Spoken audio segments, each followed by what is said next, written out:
ஐயா, நீங்க உங்களுக்கு வந்தால் ரத்தம், எங்களுக்கு வந்தால் தக்காளி சட்னியா?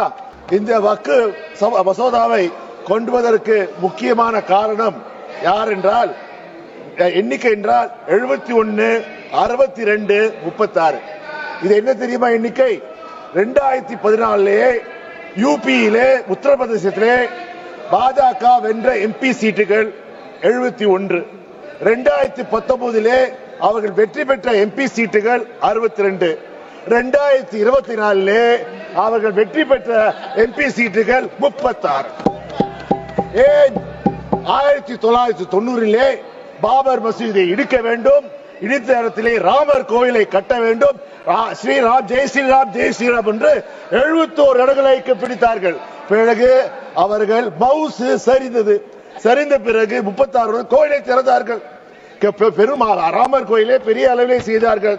ஆனால் இஸ்லாமியர்களிலிருந்து ராமர் மசூதியை பிடிங்கினால் தவிர அந்த இடத்தை விட இந்துக்களிடமிருந்து சுமார் 4500 ஏக்கர்களை அவர்கள் பிடுங்கினார். குறிப்பாக ஏழை விவசாயிகள் இந்துக்கள். இதற்கு விமான நிலையம் கட்டுவதற்கும் சாலைகள் போடுவதற்கும், பணக்காரர்கள் வந்தால் 5 நட்சத்திர ஓட்டல்கள் தங்குவதற்குமான செய்தார்கள். ஆனால் விளைவு என்ன? நடந்து முடிந்த 2024 தேர்தலில் அயோத்தியில் வெற்றி பெற்றது யார்? சமாஜ்வாடியை சேர்ந்தவர் 56,817 பெற்றார். அவர்கள் தாங்க முடியவில்லை. எப்படியாவது இந்துக்களும் முஸ்லிமும் வெறுப்பு உணர்வு இருக்கணும்.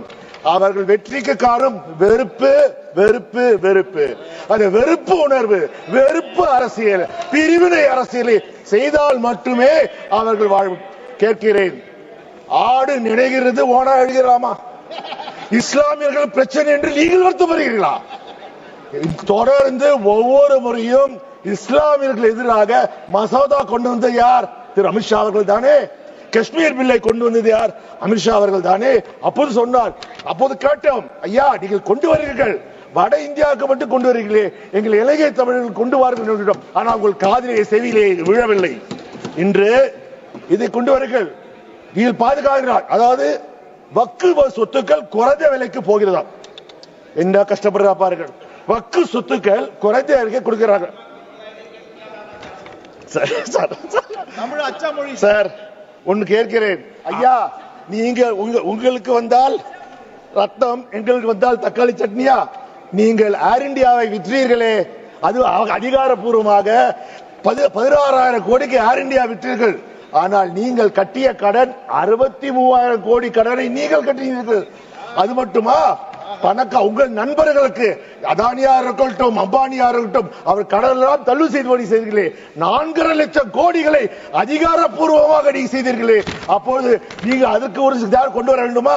இப்போது சொல்லுகிறார்களா, ஐயா பெண்களுக்கு एयर इंडिया को बेचने से वक्फ बिल का क्या संबंध है? Fully Waqf, about Waqf sir, about Waqf. आप वक्फ पे சார், இன்றைக்கு நீங்கள் சொல்றீர்கள், எங்கள் தமிழ்நாட்டிலே வக்ஃப் போர்டு சேர்மனாக ஒரு பெண் இருந்திருக்கிறார். இப்பொழுது கூட எங்கள் தமிழ்நாட்டு வக்ஃப் போர்டில் 2 பெண்மணிகள் இருக்கிறார்கள். அது ஒரு பெண்மணி யார் என்றால் தமிழ்நாடு முஸ்லிம் லீக் தலைவர் அப்துல் சபாதின் பெண். அவர் முன்னாள் எம்பியாக இருக்கிறார். இந்த பிரச்சனை பெண்களை பற்றி நீங்கள் பெருசா இல்லை, ஏற்கனவே வக்ஃபிலே பெண்கள் வந்திருக்கிறார்கள். நீங்கள் புதிதாக செய்வது போல் செய்கிறீர்கள். உண்மையில் உங்களுக்கு என்ன? வருகிற தேர்தலில் யூபியை வெல்ல வேண்டும். யூபியை வென்றால் மட்டுமே நீங்கள் மீண்டும் ஆட்சிக்கு வர வேண்டும். அப்ப என்ன செய்வீர்கள்? இந்த வக்கு பார்த்தீங்கன்றால் கிட்டத்தட்ட வக்கு நிலங்கள் வந்து, give me 10 minutes sir, I didn't cross 3 minutes sir. வக்கு நீங்க பார்த்தீங்கன்றால் வக்கு நிலங்கள் பார்த்தீங்கன்றால் இந்தியாவிலே 8,70,000 சொத்துக்கள் இருக்கிறது. அதிலே பாத்தீங்கன்னா 9,40,000 ஏக்கர்கள் இந்தியாவில் இருக்கிறது. சுமார் 1.2 லட்சம் கோடி ரூபாய். அதில் 25% சொத்துக்கள் இங்கே இருக்கிறது, உத்தரப்பிரதேசத்தில் தான் இருக்கிறது. அப்பொழுது விட்டுவிடுவீர்களா? நான் இதை செய்ததன் மூலம் என்ன இருக்கிறது? நான் கேட்கிறேன், ஏன் இந்த பிரிவினைவாதம்? இன்று பார்த்தீர்கள், சிறுபான்மையினருக்கு எதிராகத்தான் இந்த அரசு செயல்பட்டது. இன்று இஸ்லாமியர்கள் எதிர்க்கிறீர்கள், அடுத்த யாருக்கு செல்வீர்கள்? பார்த்தீர்கள், நீங்க வாஜ்பாய் இருந்த போது ஒரு இஸ்லாமியர் அமைச்சராக இருந்தார். இப்பொழுது ஒரு இஸ்லாமியர் கூட உங்கள் நாடாளுமன்ற உறுப்பினராக இல்லை. நாங்களாவது முஸ்லீம்களுடன் கூட்டணி வைத்திருக்கிறோம். ராஜ்யசபால எங்களுக்கு முஸ்லீம் எம்பி இருக்காங்க. அது மட்டுமா? இன்று ஒரு சிறுபான்மையர் மந்திரியா இருக்கிறார். நான் அவர் சொல்றேன், முதலே இஸ்லாமியர்களை ஒழித்தார்கள், அடுத்தது கிறிஸ்துவர்களை ஒழிப்பார்கள், அடுத்தது தலித்தை ஒழிப்பார்கள், பிறகு யாரும் இருக்க மாட்டார்கள். நான் இதை கேட்பதென்றால், ஐயா நீங்கள் நல்ல எண்ணத்தை செய்யலை, நீங்கள் பசு தோல் போற்றிய புலி, நீங்கள் வந்து மக்களை ஏமாற்றப்பார்கள், வாக்கு வங்கி அரசியல் செய்யாதீர்கள். இஸ்லாமிய பாதகம் செய்பவரை கண்டால் நாம் பயம் கொள்ளலாகாது பாப்பா. மோதி மிதித்து விடு பாப்பா, அவர் முகத்தில் உமிழ்ந்து விடு பாப்பா. அனைத்து முக்கிய செய்திகளையும் எம் நாடு தொலைக்காட்சியின் டிஜிட்டல் தளத்திலும் உடனுக்குடன் தெரிந்து கொள்ளுங்கள்.